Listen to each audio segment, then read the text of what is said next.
श्री शिवाय नमस्तुभ्यम।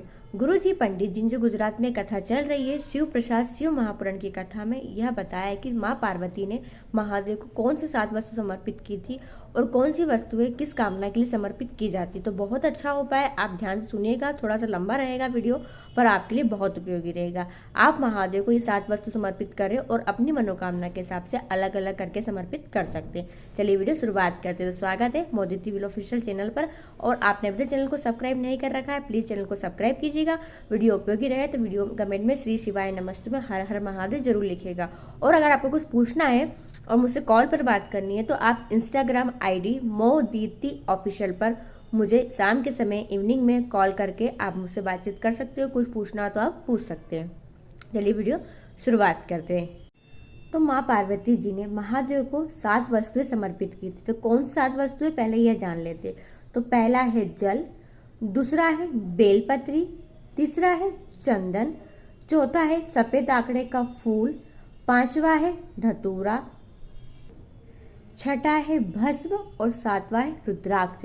ये 7 वस्तुएं माँ पार्वती ने महादेव को समर्पित की थी। अब हम जानते हैं कि वस्तुएं अपनी मनोकामना के हिसाब से हम कैसे समर्पित करें। तो सबसे पहले हम बात करते हैं जल की। देखिए जल महादेव को जो समर्पित किया जाता है वह अपनी मनोकामना के हिसाब से अब अलग अलग तरीके से समर्पित कर सकते हो। पर अगर आपको समय नहीं है तो आप 1 लोटा जल समर्पित करके आए महादेव को, उसमें 2 चावल के दाने जरूर डाल लें और चावल वाला जल समर्पित करके आए। आप ध्यान रखें जब आप महादेव के मंदिर जाते हो और जल समर्पित करके आते हो तो अवश्य ही थोड़ा सा जल झील कर लाए, और उस झील कर जो जल लाएंगे उस जल को आपको पूरे घर में छीटन करना अनिवार्य है। ऐसा नहीं है कि हमने अपनी मनोकामना के लिए करा तो हम घर में क्यों छीटे, ऐसा नहीं है। महादेव को जल समर्पित करेंगे उसका जो जल झेल के लाएंगे बाबा खुद हमें देते हैं, और उस जल को आप पूरे घर में समर्पित कर सकते हो सुख समृद्धि शांति के लिए। अच्छा, इस टॉपिक पे मैंने एक वीडियो बना रखा है कि जल विवाह के लिए कैसे चढ़ाए, नौकरी के लिए कैसे चढ़ाए, बीमारी के लिए कैसे चढ़ाए। तो आप इस चैनल पर मैं लिंक कमेंट में लिंक डाल दूंगी, उस पर आप क्लिक करके देख लेना कि जल अपनी मनोकामना के हिसाब से हम कैसे समर्पित कर सकते हैं। दूसरा है बेलपत्री।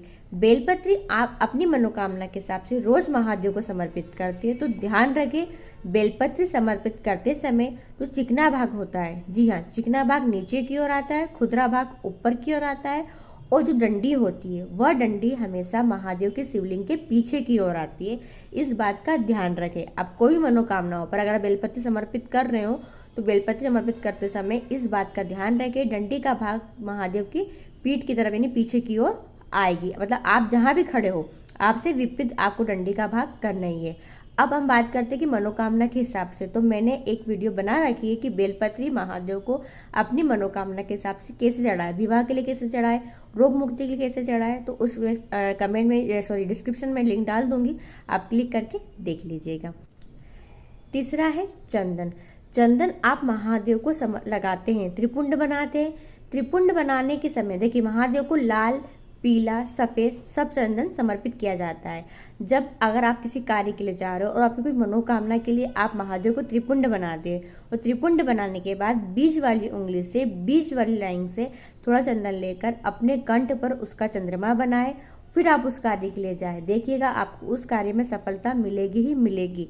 और अगर कोई फैक्ट्री है, कोई दुकान है और उसका शुभारंभ करने जा रहे हैं, या फैक्ट्री या दुकान आपकी है वह नहीं चल रही है, बहुत प्रयास कर लिया पर सक्सेस नहीं हो पा रही है, तो 1 लोटे में जल रखकर उसमें लाल चंदन का छींटा डालकर महादेव को आप समर्पित करके आओ, और थोड़ा जल झेल के लाओ, और उस जल को उस फैक्ट्री दुकान की जो दहलीज होती है उस पर 2 बूंद छिटक दे। फिर आप देखना वह कितनी जल्दी तेज रफ्तार से आगे बढ़ती है। चौथा है सफेद आंकड़े का फूल। देखिए सफेद आंकड़े की जड़ का गुरुजी ने उपाय बता रखा है हमें।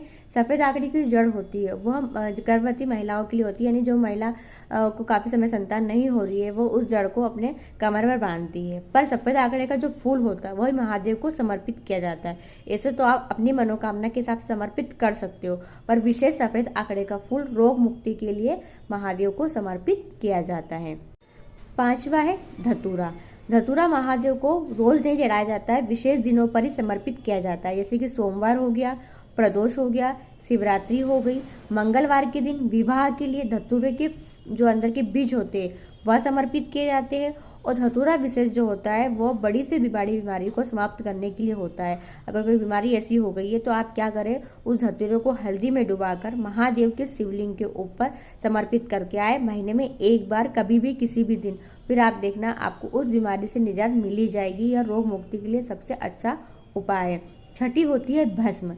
देखिए, भस्म महादेव को जो समर्पित की जाती है वो आप सोमवार को समर्पित कर सकते हो, शिवरात्रि आए उस दिन समर्पित कर सकते हो, या फिर आप प्रदोष के दिन समर्पित कर सकते हो। भस्म आपको मार्केट में अच्छी दुकानों से मिल जाएगी, आप लेकर बाबा को समर्पित कर सकते हो। पर अगर आपके पास महाकाल बाबा की भस्म रखी हुई है, सोमनाथ महादेव की भस्म रखी हुई है, काशी विश्वनाथ की भस्म रखी हुई है, तो उस भस्म को आप संभाल कर रखो। और जब भी किसी कार्य के लिए जाओ और आप चाह रहे हो कि उस कार्य को हमें सक्सेस पाना ही है, अदालत में कोई केस चल रहा है, उस केस से हमें निजात पाना ही है, या बच्चों के विवाह के लिए बात करने जा रहे हैं और बात पक्की हो जाए, तो उस भस्म को आप क्या करें, अपने मस्तिष्क पर लगाए, अपने कानों पर लगाए, अपने कंठ पर लगाए, और फिर उस कार्य के लिए आप अवश्य जाए।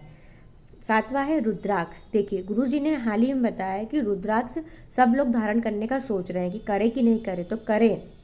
अगर सरकारी नौकरी का प्रयास कर रहे हैं, बच्चों का मन पढ़ाई में नहीं है, पढ़ाई नहीं करते, गलत संगत में जा रहे हैं, उन बच्चों को आप लाल धागे में करके रुद्राक्ष जरूर धारण कराएं। अगर कुबेर भंडारी का रुद्राक्ष, कुबेरेश्वर धाम का रुद्राक्ष नहीं है, अन्य किसी मंदिर का रुद्राक्ष रखा हुआ है, तो वह भी आप धारण करवा सकते हो। और अगर आपको सीहोर से रुद्राक्ष चाहिए, तो गुरुजी ने बताया है 16 फरवरी से 22 फरवरी तक रुद्राक्ष महोत्सव होने जा रहा है। केवल गुरुजी 7 दिनों में ही रुद्राक्ष का वितरण करेंगे और रुद्राक्ष को समाप्त कर देंगे। तो आप 7 दिन का समय आपके पास है, आप समय गंवाना मत। 7 दिन में कभी भी जाकर 16 फरवरी से 22 फरवरी के बीच में जाकर रुद्राक्ष अवश्य लेकर आए।